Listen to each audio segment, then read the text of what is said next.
Hello and welcome everyone, and welcome to a new video. In this video, of course, we're playing Minecraft. I want to say thank you, Julie, for suggesting the idea about putting moss on the top of the hobbit house. It turned out really great, as we're gonna see in this video. We're gonna turn the hobbit house to a very much better shape, and also we're gonna make a better iron farm. So let's get right into it. First thing I did was search in Google about some inspiration. I was looking into Hobbit House and different models that I can use. Of course, I didn't want to look into YouTube videos because that's not going to teach us anything. We're just going to be copying someone else's creativity. So I just wanted to see a model and then I can build into it and change whatever I don't see fit. Eventually, I stopped on this one. It looked nice and I think it perfectly represents the Hobbit house and something that I can actually do. So I gathered whatever moss I had and started working on the top of the house. I had a general idea on how it's gonna be. First, I only wanted to cover everything in moss and see how it goes, at least from the front side. But in the end, we changed a lot of things as we're gonna see as we go on. And this was the first preview on house. On top of it, moss. Very ugly, I know. Especially the dirt makes it super bad. And I started focusing on the picture a little bit more and to notice that there is like a bricks between like the door and the moss instead of dirt. Yeah, so I'm going to do that. I'm going to change the dirt with bricks.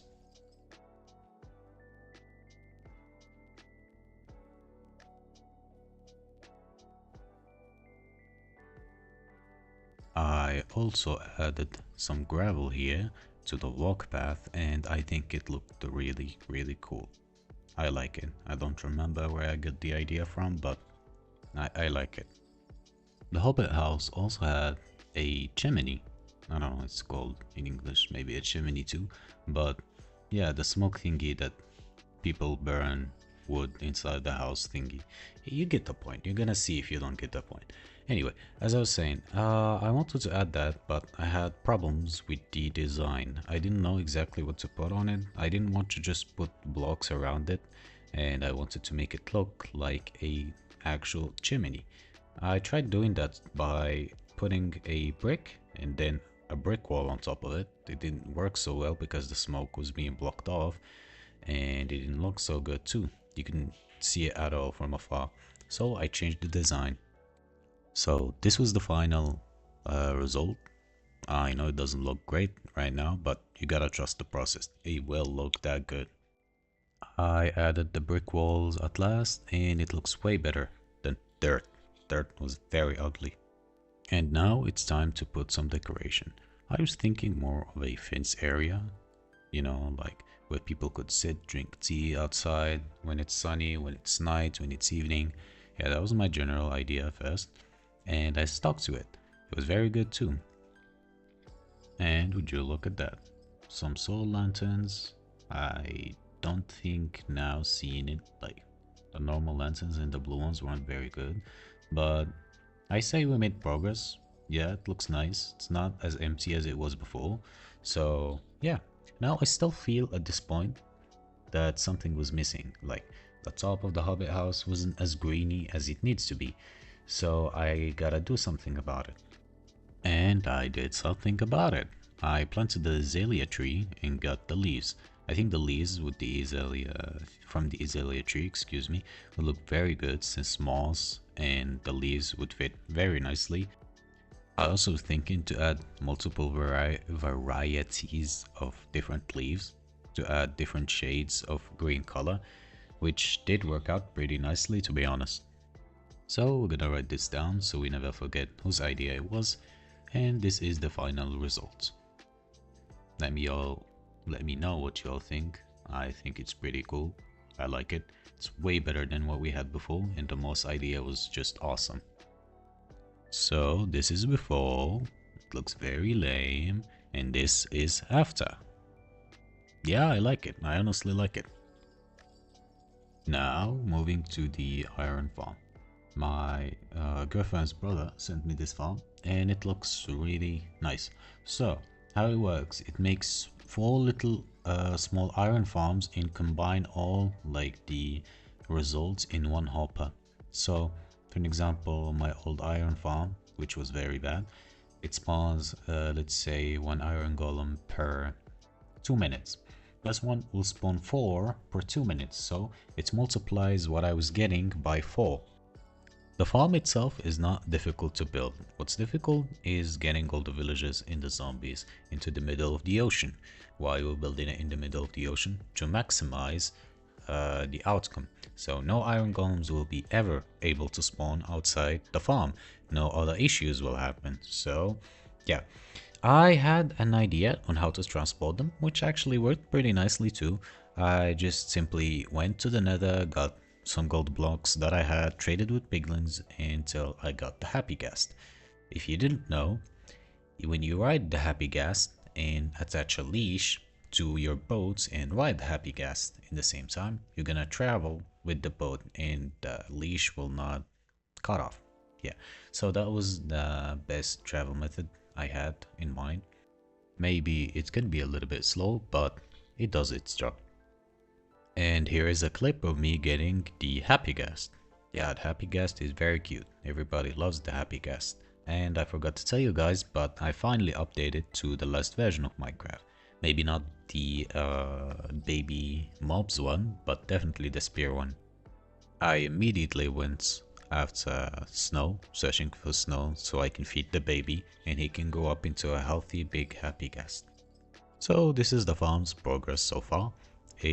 As you can see, it is like 4 big platforms where we shall put the villagers and they will all go to the middle where the lava is. We also found a new mob. I don't remember like its name. It's something honorless. Yeah, it's the new mob. And fun fact, in case you didn't know, you can ride it. Yeah, and there's maybe 3 or 2 different variants of it. I don't really remember. Also very cool. Look at it. Looks so awesome, man.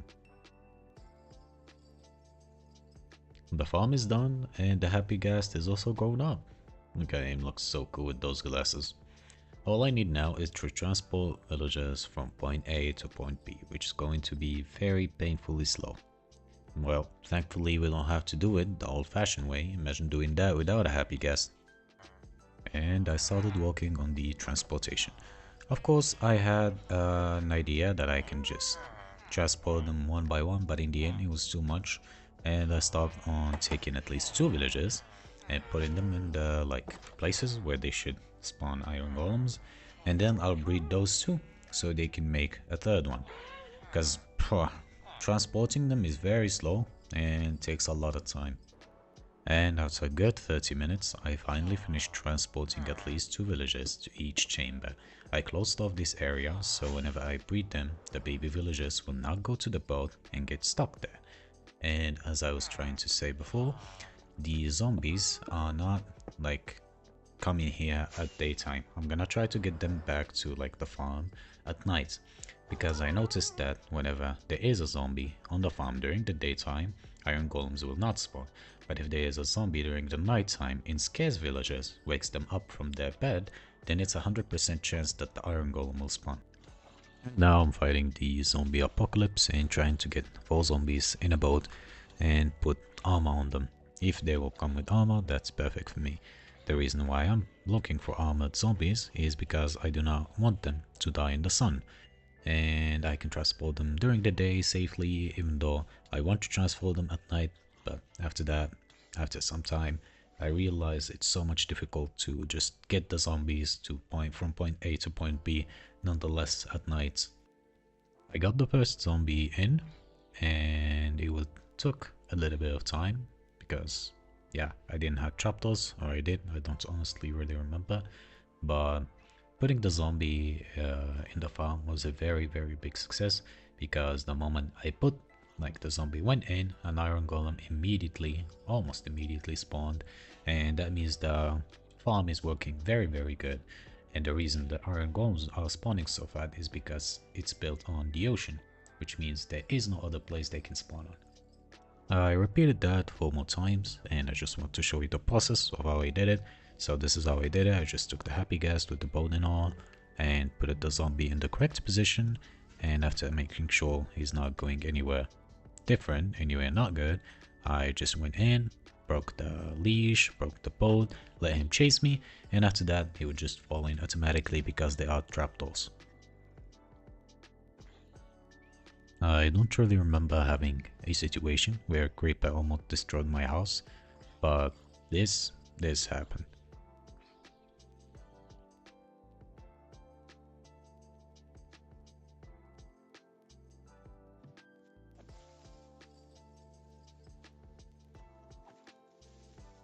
That guy was really going to ruin a lot.